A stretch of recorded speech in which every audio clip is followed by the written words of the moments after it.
Svet, ki raste z vami, je danes odprl tudi svoje vrata v okviru seminarne Ljubljana, tu na seminarsko-poskusnem centru na Ptuju.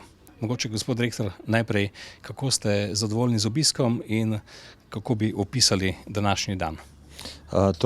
Selekcijsko-poskusni center na Ptuju ali pa bolj natančno rečeno dnevi odprtih vrat na selekcijsko-poskusnem centru na Ptuju so del, že dolgoletne tradicije.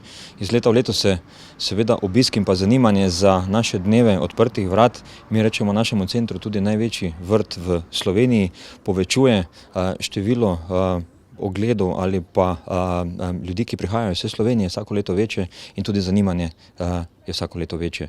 Selekcijsko-poskusni center je drugače srce našega podjetja, saj na njem proizvajamo oziroma imamo vzdrževalno selekcijo za vse slovenske avtohtone sorte. Trenutno je teh preko 60, govorimo o slovenskih avtohtonih sortah, tako vrtnin, cvetlic kot pa tudi poljščin. Torej, to je tisti del našega podjetja, ki v bistvu proizvaja vsem dobro znane izdelke Semenarne Ljubljana. Ste zadovoljni s prodajo semen? Seveda je zdaj močno prisoten trend samooskrbe in urbanega vrtičkarstva, tako da je prodaja iz leta v leto večja. Torej, ti trendi, ki so nekako bili prisotni že v zahodni Evropi, so se v zadnjem letu ali pa dveh močno uveljavili tudi v Sloveniji. Seveda posledično po povečanem zanimanju raste tudi naša prodaja, tako da smo trenutno z rastjo prihodkov tako na slovenskem kot na tujih trgih seveda zadovoljni. Kolikšen pa je delež prodanih semen tako doma kot na tujem? Glede na to, da smo Semenarna Ljubljana v lanskem letu ponovno oživeli izvoz, saj v teh, turbulentnih letih, zadnjih letih, ki jih je semenarna preživela, izvoza ni bilo, tako da smo se v lanskem letu zelo uspešno vrnili predvsem na trge Balkana in te osrednje evropske regije, tako da se ta delež iz leta v leto povečuje. Naš cilj pa je, da bi v strukturi prihodkov izvoz predstavljal dobro polovico. Največja izvoznica je zmeraj še Nizozemska?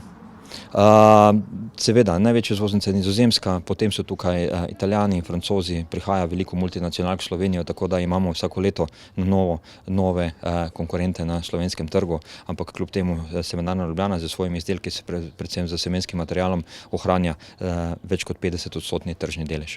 Se bojite groženj Američanov, da bi s svetovnim sporazumom nekako preprečili domače semenarstvo ali semenarstvo v posameznih državah? Poglejte, sporazum, za katerega ravno potekajo pogajanja med Evropsko unijo in pa Združenimi državami, bo na ta semenarski del prav gotovo negativno vplival. Že informacija, da se vsa pogajanja potekajo za močno zaprtimi vrati, da zelo malo informacij prihaja, kakšna je vsebina sporazuma in kaj bi to prineslo za evropskega potrošnika, nam da vedeti, da prav gotovo tole ne bo koristilo ne semenarskim hišam in tudi ne potrošnikom v Evropi. Moramo vedeti, da je kvaliteta in pa kvalitetni standardi Evropske unije so bistveno večji, kot so pa le-ti v Združenih državah. Seveda bo tukaj prevladal verjetno interes velekapitala in pa ne interes potrošnikov, ampak upamo, da do tega sporazuma, saj z vidika nas kot semenarske družbe, ne bo prišlo. Hvala lepa. Hvala. In še naprej seveda uspešno delo. Hvala.